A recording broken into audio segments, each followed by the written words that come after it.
Buenos días, hermanos. Como ya muchos saben, mi nombre es Henry. Pues hoy me tocó lo que es Mefiboset, según los personajes bíblicos. Y vamos a ver una historia que yo he titulado Mefiboset, una historia de misericordia, nuestra historia. Y vamos a ir viendo paso a paso por qué nosotros debemos identificarnos con Mefiboset. Vamos a abrir nuestras Biblias en 2 Samuel capítulo 9. Vamos a dar lecturas del verso 1 al verso 3. 2 Samuel capítulo 9, verso 1 al verso 3.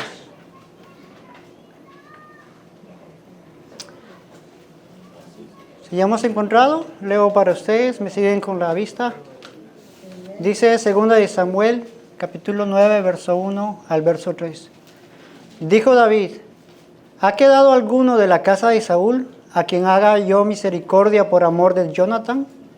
Y había un siervo de la casa de Saúl que se llamaba Siba, al cual llamaron para que viniese a David. Y el rey le dijo: ¿eres tú, Siba? Y él respondió: tu siervo. El rey le dijo: ¿no ha quedado nadie de la casa de Saúl a quien haga yo misericordia de Dios? Y Siba respondió al rey: aún ha quedado un hijo de Jonathan, lisiado de los pies. Entonces nosotros vamos a ir viendo cómo se desarrolla esta historia y cómo esta historia se aplica también a nuestra vida, al proceso que nosotros hemos tenido al ser regenerados por Dios, a que Dios ha tenido misericordia con nosotros y hemos sido alcanzados a través de la palabra y por su gracia. En el periodo de los jueces, para recapitular un poco todo lo que nosotros podemos ver antes de esta escena, estaban los jueces en el periodo de Israel. Israel estaba en decadencia ante todo este punto, a tal punto que la Biblia nos dice que cada quien hacía lo que bien le parecía. Y la razón era porque no había rey, no había liderazgo, no había autoridad. Vemos un panorama en el que Dios levanta jueces como guías y como líderes de Israel, pero el pueblo también a su tiempo se desvía. El pueblo otra vez es castigado nuevamente por Dios. Ellos se arrepienten a través de ese castigo o mediante el castigo, y Dios también tiene otra vez misericordia del pueblo de Israel y nuevamente envía a Dios a sus libertadores. En este periodo de oscuridad también se levanta Samuel, el profeta.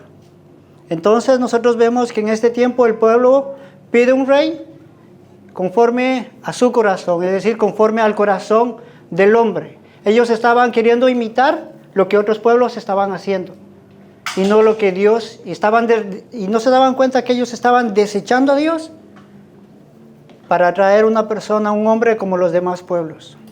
Y eso es lo que Dios les da. Así que nosotros vemos al primer rey, y el rey es Saúl. Saúl en un principio hace las cosas bien. Después vemos también que a causa de la desobediencia de Saúl, también Dios lo desecha y elige a un rey que es el rey David. Pasan los años, David y Jonathan hacen un pacto que consistía en preservar la familia de ambos, si alguien o alguno de los dos moría. En una batalla, muere Saúl, muere Jonathan, y la nana del hijo de Jonathan, quien tenía, en 2 Samuel capítulo 4:4, vemos cómo él es tomado en sus brazos de su nana, de quien era la persona que le cuidaba, y al huir le hace caer y queda lisiado de los pies. Entonces nosotros vemos el contexto de lo que es la condición de Mefiboset. Y ya entrando al texto, nosotros vemos a David. ¿David quién era? David era una persona que era perseguido, que a causa de ser obediente al Señor, él se enemistó con lo que era en ese tiempo el rey Saúl. Y pues nosotros vemos que ahora el rey David está en una condición muy diferente. Él es rey, sobre todo tiene autoridad, tiene liderazgo, y pues nace en él intencionalmente. Él recuerda el pasado y se acuerda del pacto que él había hecho con Jonathan, y recuerda y él obra a favor de esta persona y dice: quedará descendencia de Jonathan. Y es lo que Dios hace con nosotros. Él está satisfecho en sí mismo, no tiene nada que lo pueda llenar el lleno completo. Él no necesita de nadie. Él tiene la autoridad, el poder, el señorío sobre toda su creación. Pero sin embargo, Él decide obrar a través de personas y de personas que no le pueden dar absolutamente nada. Pero sin embargo, Él decide obrar. Dios está satisfecho en sí mismo, no es motivado por ninguna cosa que le falte en Él o por algo que pueda recibir de la creación. Pero también no solo David quería hacer el bien. ¿A quién le quería hacer el bien? Dice el texto, a la casa de Saúl. Saúl era aquella persona de la casa que era enemigo del rey en su tiempo, que menospreciaba al rey a tal punto de querer matarlo, de perseguirlo. Y eso también nos identifica a nosotros, enemigos de Dios. La palabra lo dice, que si nosotros vemos Romanos capítulo 12 al 17, solo voy a leer algunas características, lo pueden anotar. Dice, pues, bueno, que nosotros éramos, pues, que nosotros no debemos pagar mal por mal, hacer el bien a otras personas, que nosotros debemos, perdón, estoy equivocado, Romanos capítulo 29 al 30, dice, nosotros éramos fornicarios, perversos, ávaros, malos, llenos de envidia, homicidas, codiciosos, murmuradores, detractores, aborrecedores de Dios. Esa era nuestra condición. Y si nosotros no nos hemos visto así, de esa forma, si el Espíritu Santo no ha obrado en nosotros, de esa forma, al vernos en esa condición, ¿de qué hemos sido salvos? ¿De qué nos hemos arrepentido? Según nuestro pensamiento, nosotros no hemos hecho nada, siempre hemos sido buenos, no hemos matado a nadie, no hemos asaltado, no hemos hecho grandes pecados. Pero nos olvidamos que el pecado no se mide por el pecado en sí mismo, sino por la persona con la cual se peca. Es decir, si yo voy a una persona de la calle y le doy un puñete, voy a un oficial de policía o al alcalde, a la autoridad o al gobernador de este estado, voy y le doy el mismo puñete, y voy al presidente de los Estados Unidos y le doy el mismo puñete, ¿las consecuencias del mismo puñete van a ser las mismas? No. Entonces, por el pecado que nosotros tenemos, por más pequeño que sea, según nuestra vista, no se mide por el pecado en sí, sino por la autoridad con la cual se peca. Y nosotros hemos pecado contra un Dios infinito, eterno. Y nuestro pecado, de la misma manera, merecía un castigo infinito y eterno.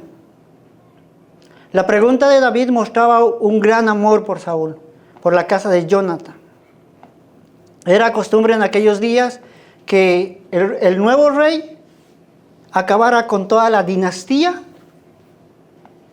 del que estaba tomando la posición, al que estaba sucediendo. Es decir, un rey, cuando conquistaba una nación, mataba toda la descendencia de esa persona, para que en el futuro no venga y tome represalias en contra de él. Pero David lo que hace es condescender y hace lealtad a lo que es el pacto. Y dice, a quien haga yo misericordia por amor a Jonathan. Y eso nos lleva a lo que es, literalmente dice, haga lealtad al pacto. Es decir, es una obligación en sí mismo, por el pacto, por el cumplimiento del pacto, pero también dice que es por amor de Jonathan. David hizo esto porque recordaba ese pacto que había hecho con Jonathan. Si nosotros recordamos en 1 Samuel capítulo 20 del 14 al 15, ahí podemos ver lo que es el pacto que ellos hicieron. Dios nos muestra también misericordia. Dios no muestra misericordia para ser misericordioso, sino que Él mismo es misericordioso y muestra misericordia. Son dos cosas muy distintas. El corazón de David estaba en hacer misericordia, hacer es cumplir o mostrar bondad al pacto que realizaba entre estas dos partes.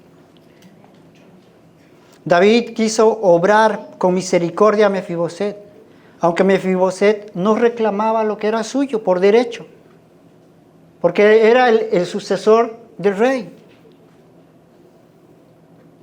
Pero David quiso obrar en favor de esta persona.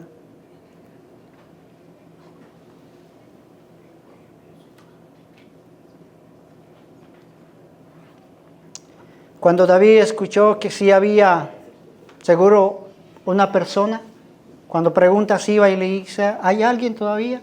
Y él escucha sí. Pónganse en su lugar. ¿Cómo creen que él reaccionó? Seguramente con alegría y decir, wow, por fin, yo puedo cumplir ese pacto, yo puedo cumplir esa promesa que hice a esa persona que yo amaba. Mefiboset, como hemos dicho, tenía todo el derecho al trono, era el primogénito del rey, Mefiboset, pero David no lo veía como rival. No lo veía como el rival.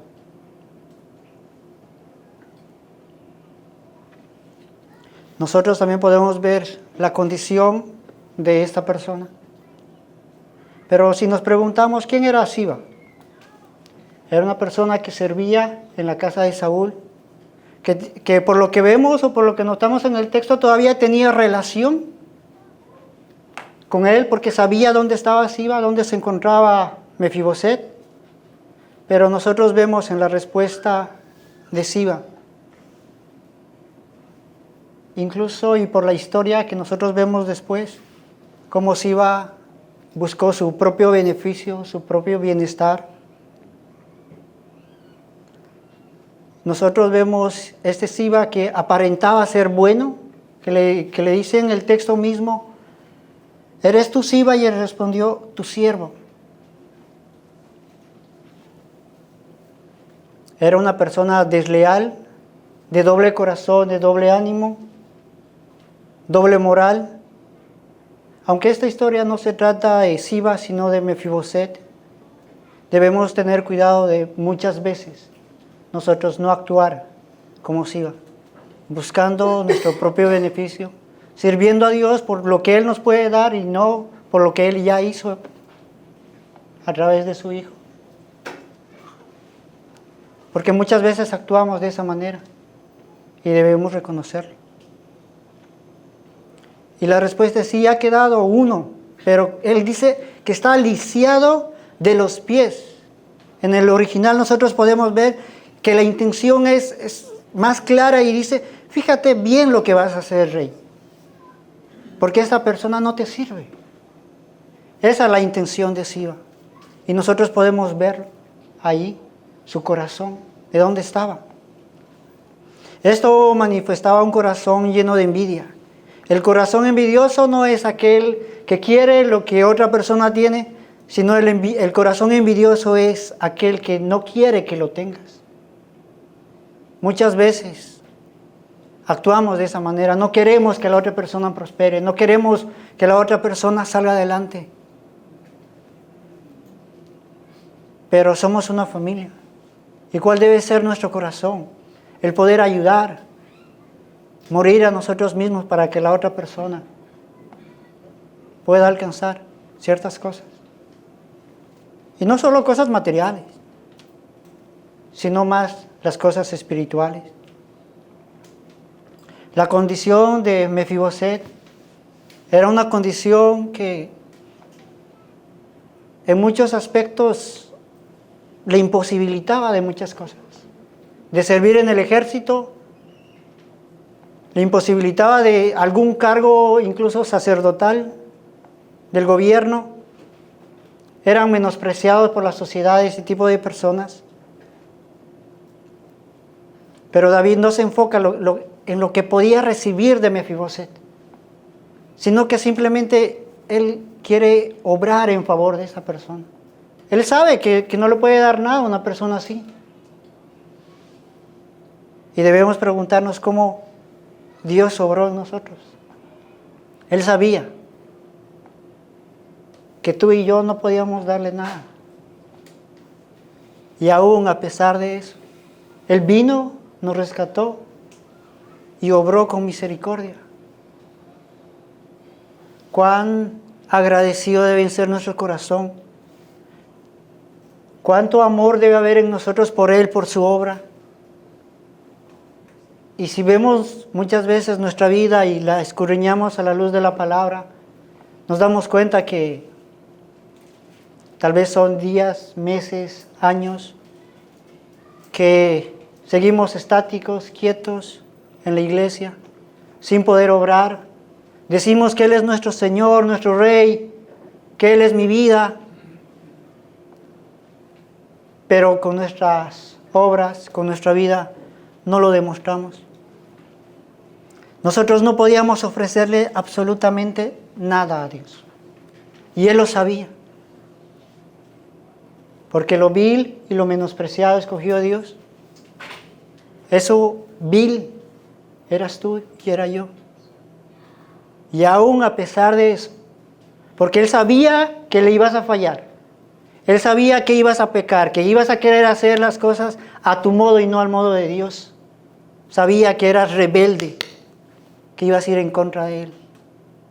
Y aún así, Él decidió obrar a nuestro favor. Dios sabía eso. Pero David escuchó que sí había alguien.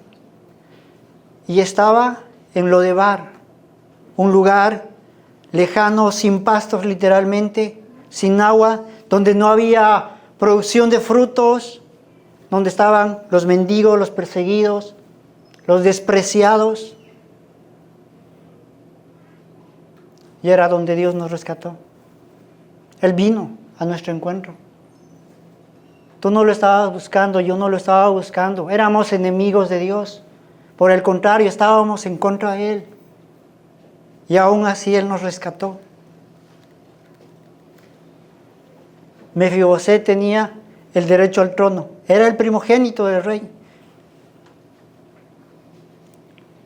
Pero estaba lisiado. Nosotros también podemos ver la bondad de Dios hacia Mefiboset, o la bondad de David hacia Mefiboset. En los versos 5 y 6 dice la palabra del Señor. Entonces envió al rey David y trajo de la casa de Maquir, hijo de Amiel, de Lodebar. Y vino Mefiboset, hijo de Jonathan, hijo de Saúl, a David, y se postró sobre su rostro e hizo reverencia y dijo, Mefiboset. Y él respondió, he aquí tu siervo. Fue David quien fue a traer a Mefiboset. No sé ustedes, pero cuando uno lee el texto, puede ver la intención incluso de Mefiboset, que estando en su casa viene alguien de parte del rey, le toca la puerta y él sabe que ha sido encontrado. Que el rey le está llamando a su presencia, que él va a estar delante de David. Las consecuencias era que él podía ser matado. Que David, al tenerlo delante de él podía matarlo.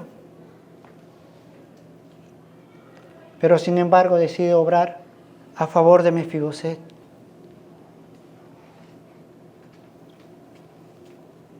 Nosotros podemos imaginar hasta cierta parte cómo estaba Mefiboset, de miedo, temblando, incluso tal vez entrando al palacio, viendo dónde él había crecido. Pero se postra delante del rey. No se postró para adorarlo, sino para humillarse, porque estaba reconociendo que Dios lo había puesto ahí. Es lo mismo con nosotros. Un día fuimos alcanzados por la gracia del Señor, que obró en nosotros a través de su palabra. El Espíritu Santo vino y te dio vida, y pudiste ver tu verdadera condición. Mefiboset sabía su condición, y lo vamos a ir viendo. Pero fue por lo que Él obró en nosotros.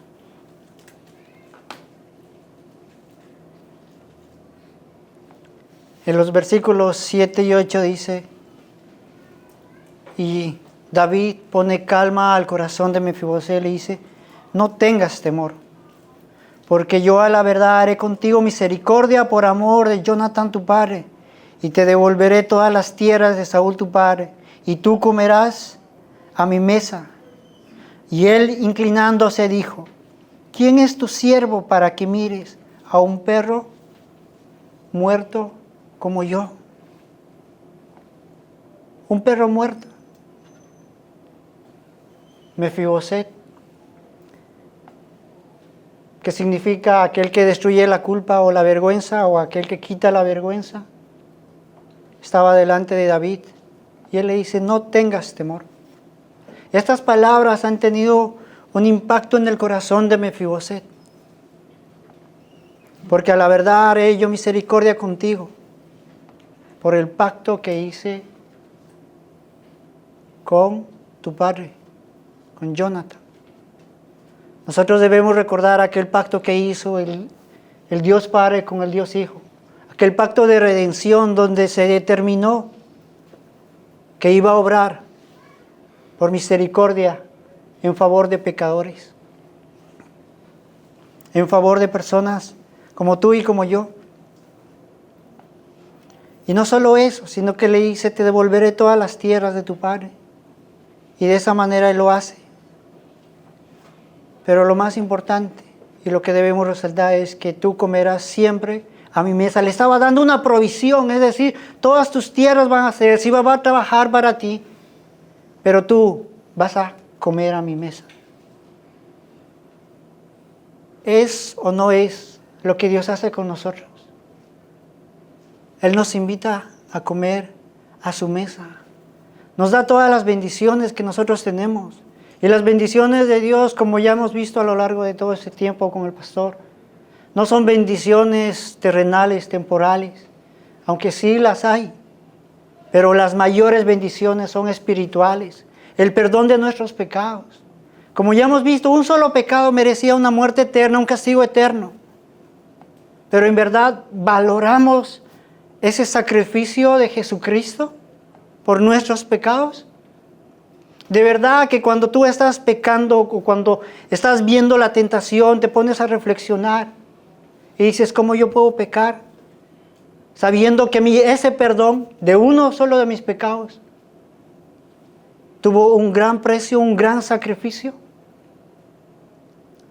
Muchas veces no lo hacemos.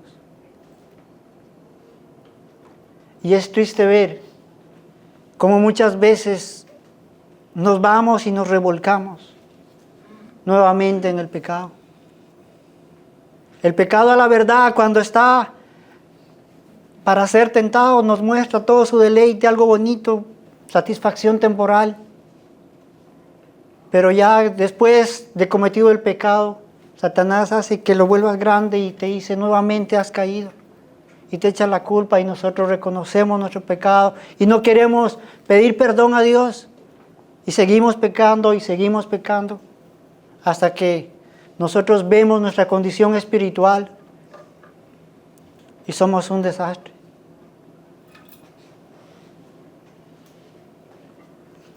Él pregunta, ¿quién es tu siervo para que mires a un perro muerto? No solo un perro no es como en nuestros tiempos. Un perro, pues ahora lo tenemos de mascota, incluso lo ponemos nuestro apellido. En muchos países se llegó a ese punto. Pastor. Si podemos ver, el perro en el Antiguo Testamento era algo despreciable. Era un perro, como dice. Pero él también dice, no solo un perro, era un perro muerto. Si algunos tal vez hemos oído alguna vez un perro muerto, te da ganas de vomitar, es algo despreciable. Y Mefiboset se veía así. ¿Quién eres tú para que obres, para que te fijes en hacer favor y sentarlo a tu mesa? Y por la gracia del Señor, muchos de nosotros hemos reconocido eso. Dios, ¿quién eres tú para que te fijes en mí Y no una persona tal vez más preparada, con más capacidades. Todos conocemos ese tipo de personas, incluso nuestra familia.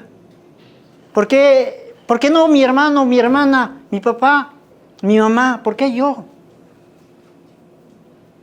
Y la respuesta es, porque quise. Porque quise. No es por ti, no es por lo que puedas hacer, es porque quise. Nació en Él. Y cuánto amor debe haber en nosotros, cuánto agradecimiento, cuánta lealtad debería haber, cuánto servicio, cosas que en verdad se noten. Y muchas veces no lo hacemos. Hermanos, el concepto que tenemos de nosotros mismos sí importa, sí tiene importancia. Muchas veces nos creemos buenos, no hemos pecado, no hemos matado, no hemos hecho grandes cosas. Pero por el contrario, somos despreciables, somos pecadores, merecedores dignos del castigo eterno. Mefibosé sabía tu condición. Tú, hermano, sabes tu condición. Tal vez amigo que nos visita. Tal vez nosotros nos creemos cristianos porque asistimos a una iglesia, recibimos la palabra fiel, pero si escudriñamos nuestros corazones no vemos cambio, venimos incluso por servir, con una apatía espiritual, tal vez porque nuestros padres nos trajeron o nos trajeron, muchas veces a la fuerza, obligados, o simplemente por cumplir para que el pastor me vea y porque nuestros corazones pueden ser engañados por nosotros mismos. Y no pueden ser las razones correctas por las cuales nosotros venimos y servimos al Señor. Nuestro corazón es engañoso. Tal vez tú te puedes creer cristiano simplemente por asistir. Pero tus hechos, tus obras, dicen otra cosa. Nosotros ya podemos ver lo que David hizo, restituyó todas estas cosas. Y qué gran deleite es que nosotros que no merecíamos nada, vengamos ahora a comer a la mesa del Rey.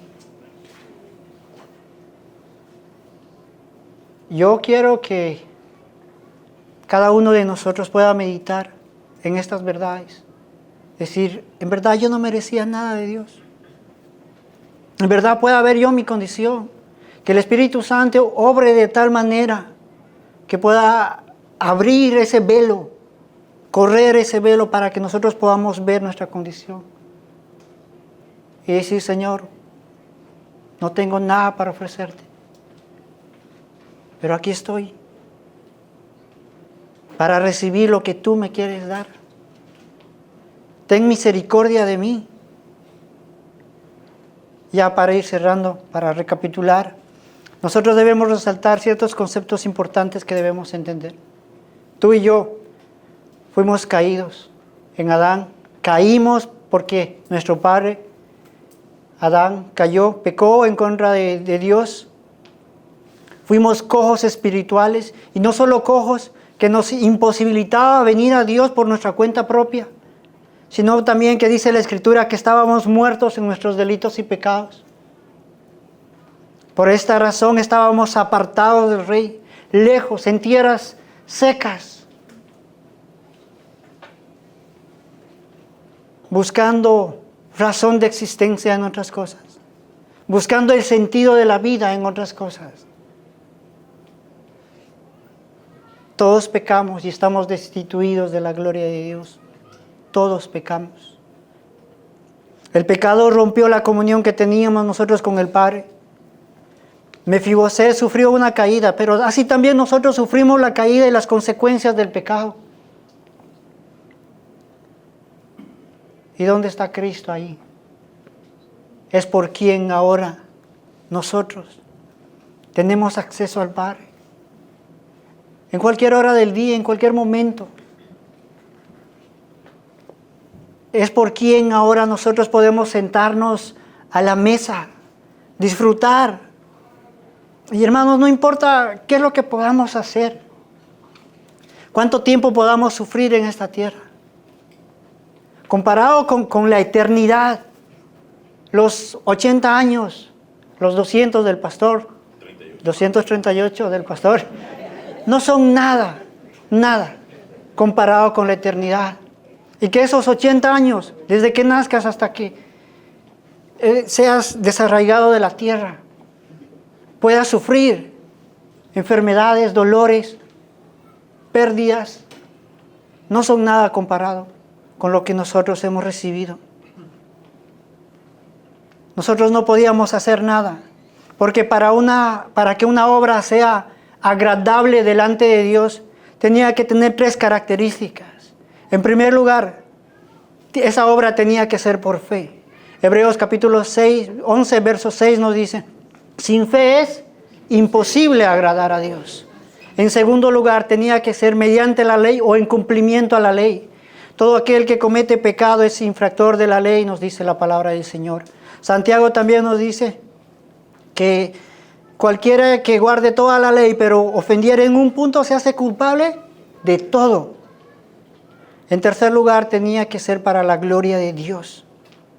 1 Corintios capítulo 10, verso 31 nos dice, si coméis o bebéis o hacéis cualquier otra cosa, hacedlo para la gloria de Dios. Tú y yo no podíamos hacer ninguna de esas 3 cosas, pero Cristo sí. Cristo vino, Él obró por fe, cumplió toda la ley, vivió en conformidad al corazón de Dios e hizo su voluntad. Vivió para su gloria. Nosotros no podíamos ganarnos la salvación, no podíamos restaurar esa comunión con Dios. Éramos inútiles. Y es más, éramos hijos de ira, nos dice la palabra. La ira de Dios estaba sobre nosotros. Pero éramos despreciables, despreciados. Nadie daba nada por nosotros. Pero Dios nos vio en esa miseria y obró. Nos dio no solo bendiciones, sino que nos dio a Cristo. Él es y debe ser nuestro mayor tesoro. No las cosas que podamos obtener en este mundo, en esta tierra. Él debe ser nuestro tesoro. Bendito sea Dios porque Él ha obrado en esta historia, porque nosotros somos parte de esa historia, de esta historia de redención. Bendito sea Dios porque Él nos vio lo inútil que éramos y aún así Él nos rescató. Nuestro segundo Adán, el Hijo único, el heredero de todas las cosas, el Rey de Reyes y Señor de Señores. Qué gran honor hemos recibido, qué gran misericordia, qué gran privilegio. Y la pregunta es, amigo, amiga, tal vez que tú estás aquí y no conoces, no has visto tu condición. Tal vez no seas consciente de ella. Tal vez todavía sigas viviendo en Lodebar, una tierra sin fruto. Y fruto de eso es que nada puede llenar tu corazón. Y lo puedes experimentar o lo puedes ver a lo largo de tu vida. Has querido tener felicidad y llenarte de muchas otras cosas a través de los bienes materiales, títulos y todo lo que el mundo te pueda ofrecer. Pero si todavía no tienes paz en tu corazón, es porque Dios te ha diseñado así. Nos ha diseñado de tal manera que no podamos estar tranquilos con las cosas terrenales, porque hemos sido creados para algo mucho más alto, para glorificar el nombre de Dios, para servirlo, deleitarnos en su servicio. Y si no tienes ese gozo, esa paz en tu corazón, es porque estás haciendo tal vez las cosas mal. El trabajo es una bendición, pero de tal manera que pueda ocupar un lugar que es el lugar de Dios, estás equivocado. No te va a llenar. El trabajo es una bendición. El dinero es una bendición de Dios. Pero es también para reconocer que Él es. Por eso ofrendamos, por eso damos a la casa del Señor. Porque le estamos diciendo, es una forma de adoración y decir, Señor, esto te pertenece. Lo que te pertenece te doy. Y estamos desarraigando nuestro corazón de las cosas terrenales. Es un recuerdo, el ofrendar es un recuerdo para nosotros mismos. Que esta no es nuestra tierra, que somos peregrinos. Hermanos, nunca olvidemos que nosotros fuimos Melquisedec o Mefiboset. Fuimos Mefiboset. Pero Dios obró en nuestro favor con misericordia. Estábamos en Lodebar. No olvidemos nunca de dónde Dios nos sacó y para qué Dios nos sacó. No olvidemos todas estas cosas. Hubiéramos muerto en una condición miserable si Dios no habría obrado, decidido obrar en nuestro favor. ¿Cómo podríamos no amarlo? ¿Cómo podríamos no servirlo? ¿Cómo no podíamos querer hacer el bien a la familia de Cristo si estábamos para edificarnos los unos a los otros? Y muchas veces somos apáticos, incluso con el hermano, con la hermana, con las necesidades del otro.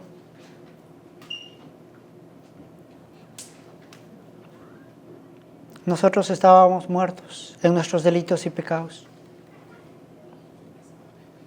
Nunca olvidemos de dónde Dios nos ha sacado y para qué. Y que a través de todo lo que nosotros podamos vivir, como podemos ver en Malaquías, cuando Dios le dice al pueblo, yo os he amado. Y el pueblo responde, ¿en qué nos has amado? Y Dios lo que hace es mostrarles el pasado, decirles, en esto y en esto. De esta manera yo os he amado.